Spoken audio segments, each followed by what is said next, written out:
स्वागत है आप सभी का अपना प्यारा सा यूट्यूब चैनल त्रिशांत अकेडमी में। अब आप सभी सोच रहे होंगे कि भाई ठंड तो बहुत ज़्यादा है, कैसे अपनी पढ़ाई को कंप्लीट करूं। लेकिन आपको पता होना चाहिए कि आपका एग्ज़ाम आ चुका है और अभी जितने स्टूडेंट ने जीडी कांस्टेबल की प्रिपरेशन कर रहे थे और कुछ स्टूडेंट ऐसे भी हैं जिन्होंने सीआईएसएफ का फॉर्म डाला हुआ है, तो उनके लिए क्वेश्चन बहुत ही ज़्यादा इंपॉर्टेंट है, क्योंकि ये क्वेश्चन आपके कई बार एग्जाम में आ चुके हैं। तो वीडियो को लास्ट तक जरूर देखिएगा। देखिए, पहला क्वेश्चन आपका कह रहा है कि आंसुओं में कौन सा पदार्थ घुला होता है। देखिए, जो आपके आंसू होते हैं, टीयर्स होते हैं, जब आप रोते हो जो आंसू निकलती हैं उसमें कौन सा पदार्थ होता है जो घुला होता है। सामान्य नमक होता है, नमक होता है, स्टार्च होता है, ग्लूकोज होता है। कितने बच्चे तो रोते रोते आंसू को टेस्ट कर लेते हैं। तो भाई आप सभी को पता होना चाहिए, जिन्होंने टेस्ट किया हुआ है, कि आंसू का स्वाद जो होता है वो कैसा होता है। तो आप कहोगे मैम नमकीन होता है, लेकिन कैसा नमकीन होता है। नमक तो होता है लेकिन सामान्य नमक होता है, ठीक है। समुद्र या स्टार्च या ग्लूकोज नहीं होगा, ठीक है। क्वेश्चन नंबर सेकंड कह रहा है लोहे पर जंग लगना है। लोहे पर जो जंग लगता है वो क्या कहलाता है, मतलब उसमें कौन सा इसमें कंपाउंड होता है। आपको बताना है फेरिक ऑक्साइड से या जल योजित फेरस तो फेरिक ऑक्साइड से लगता है, या क्षारकीय फेरस और फेरिक कार्बोनेट से, या उपयुक्त सभी के कारण लगता है। तो आपको बताना है सी नंबर बिल्कुल करेक्ट है, क्षारकीय फेरस और फेरिक कार्बोनेट से, ठीक है। क्वेश्चन नंबर थर्ड कह रहा है कि इंसुलिन की खोज किसने की थी। इंसुलिन की कमी से कौन सा रोग होता है। डायबिटीज होता है, जिसको आप लोग हिंदी में शुगर कहते हो या मधुमेह कहते हो। तो इसकी खोज किसने की थी, तो बेंटिंग ने की थी। बेंटिंग ने सबसे पहले इंसुलिन के बारे में बताया था। क्वेश्चन नंबर 4, वनस्पति तेलों को घी में परिवर्तित किया जाता है। वनस्पति तेल जो होते हैं उसको घी में परिवर्तित करते हैं, किसके द्वारा परिवर्तित करते हैं। ऊष्मा उपचार से, या हाइड्रोजनीकरण से, या ऑक्सीजन द्वारा, या एंजाइमों के द्वारा। तो आपको बताना है हाइड्रोजनी द्वारा, ठीक है। Question number next 5 number question आपके स्क्रीन के सामने है। क्वेश्चन आपका कह रहा है कि फेदम है, ठीक है। फेदम को इंग्लिश में भी फेदम कहते हैं। फेदम जो होता है एक मछली होती है, या एक पौधा होता है, एक बर्तन को कहते हैं, या फिर एक माप को कहते हैं। तो भाई मेजर है, मेजर को ही क्या कहते हैं, फेदम कहते हैं।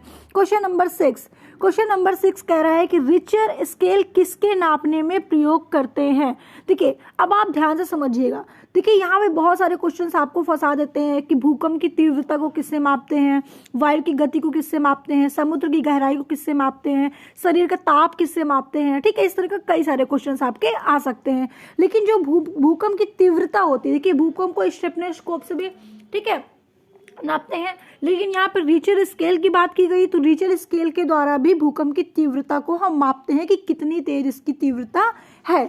क्वेश्चन नंबर 7 कह रहा है कि डायनामाइट के आविष्कार निम्नलिखित में से कौन सा है, ठीक है। डायनामाइट का आविष्कार जो है निम्नलिखित में से कौन सा है, इसका आविष्कार किसने किया था। तो आप आंसर देख रहे हैं कि अल्फ्रेड नोबेल एक वैज्ञानिक थे जिन्होंने डायनामाइट का डिस्कवर किया था। अब देखिए नेक्स्ट क्वेश्चन है, कह रहा है कि प्लास्टर ऑफ पेरिस, ठीक है। प्लास्टर ऑफ पेरिस सभी लोगों ने नाम सुना है, प्राप्त किया जाता है।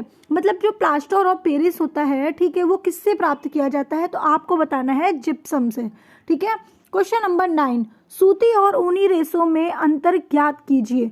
मतलब सूती जो होता है और ऊनी रेशे जो होती हैं उनमें क्या डिफरेंट होता है, ठीक है। आप कैसे अंतर पता कर पाओगे, ठीक है। तो आपको बताना है छू कर पता करोगे, जलाकर पता करोगे, सोडियम हाइड्रोक्साइड की क्रिया करा के, या फिर H.SO4 का आपको क्रिया करा के, ठीक है, हाइड्रोजन सल्फर ऑक्साइड, ठीक है। तो क्या करना है, आपको जलाकर पता करना है कि सूती है या ऊनी है, ठीक है। चलिए क्वेश्चन नंबर 10 कह रहा है कि रडार में किस प्रकार की तरंगे निकलती है।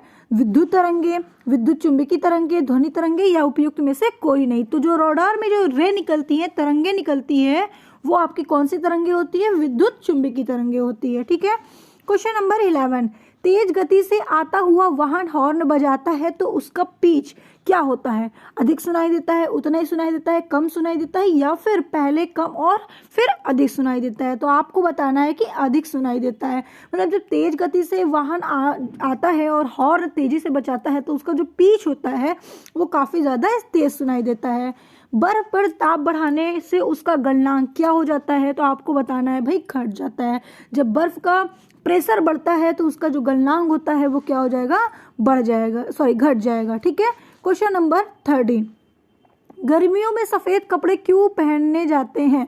अब आप देखते होंगे लोग कहते हैं कि गर्मी के समय पे हमें ब्लैक कपड़े नहीं पहनने चाहिए, वाइट कपड़े पहनने चाहिए, मतलब डार्क कपड़े नहीं पहनना चाहिए, क्योंकि जो आपकी रे होती है, जो सूर्य की किरणें होती है, वो ब्लैक कलर या डार्क कलर को ज़्यादा एब्जॉर्ब करती है, तो जिसकी वजह से हमें काफ़ी ज़्यादा गर्मी लगती है।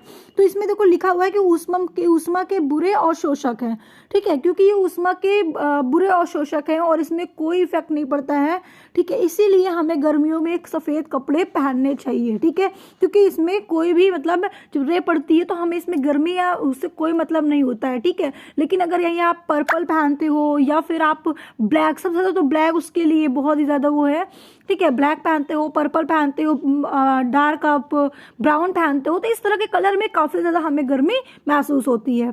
संतरे में कौन सा विटामिन अधिक होता है? संतरे में कौन सी विटामिन होगा? तो सभी को पता है कि अगर खट्टे की बात स्पेशलिस्ट हो रही है तो वो विटामिन सी ही हो सकता है और इसमें फाइबर भी प्रेजेंट होते हैं।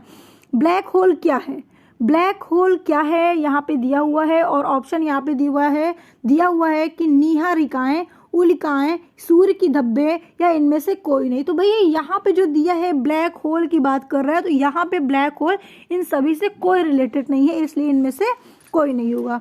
क्वेश्चन नंबर 16, कैलोरी की मापन इकाई कहलाती है। तो कैलोरी किसकी मापन इकाई है? ऊष्मा। ऊष्मा को किससे नापते हैं? कैलोरी से, ठीक है। सूर्य उदय होते समय व डूबते समय लाल क्यों दिखाई देता है?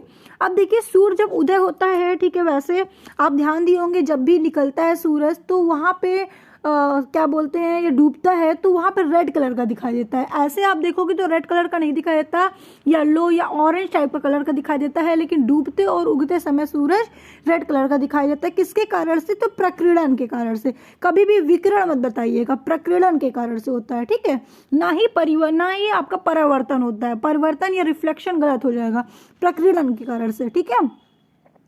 विद्युत बल्ब का फिलामेंट किसका बना होता है? तो सभी को पता है कि सभी के घर में बल्ब यूज होता है, उसमें जो फिलामेंट होता है वो टंगस्टन का बना होता है, ठीक है। उसके बाद क्वेश्चन नंबर 19, केतली में पानी को गर्म होना उदाहरण है। किसका उदाहरण है केतली में गर्म पानी का? तो ये सभी को पता है चालन का हो नहीं सकता है ना, कंडक्शन नहीं हो सकता, तो यहाँ पे क्या होगा? संवहन होगा, ठीक है। चलिए क्वेश्चन नंबर लास्ट और 20 क्वेश्चन है, SI में बल्ब का मात्रक क्या होगा? SI में बल्ब का मात्रक क्या होगा?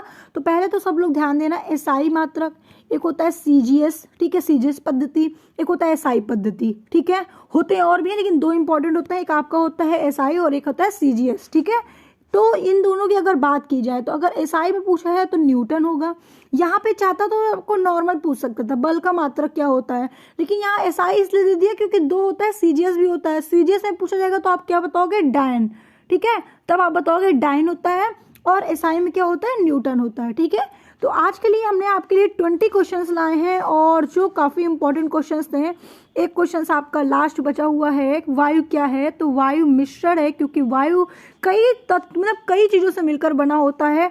ये आप तत्व नहीं कह सकते ना यौगिक कह सकते हो, मिश्रण होता है। यौगिक में अगर यौगिक का तब कहते हैं जब सबकी एक निश्चित मात्रा होती है, तत्व नहीं हो सकता, यौगिक नहीं हो सकता, ये आपका क्या है? मिश्रण हो सकता है। तो मिश्रण का वायु बहुत ही अच्छा एग्जाम्पल हो गया, ठीक है। तो इस तरीके मैंने आपको 20 क्वेश्चंस बताए जो आपके एग्जाम पॉइंट के लिए काफ़ी इंपॉर्टेंट थे, और जितने स्टूडेंट इस टाइम एग्जाम की प्रिपरेशन कर रहे हैं किसी भी कॉम्पिटिटिव एग्जाम के लिए, तो ये सारे क्वेश्चंस उस एग्जाम के पर्पज से काफ़ी ज़्यादा इंपॉर्टेंट है। Okay, thank you.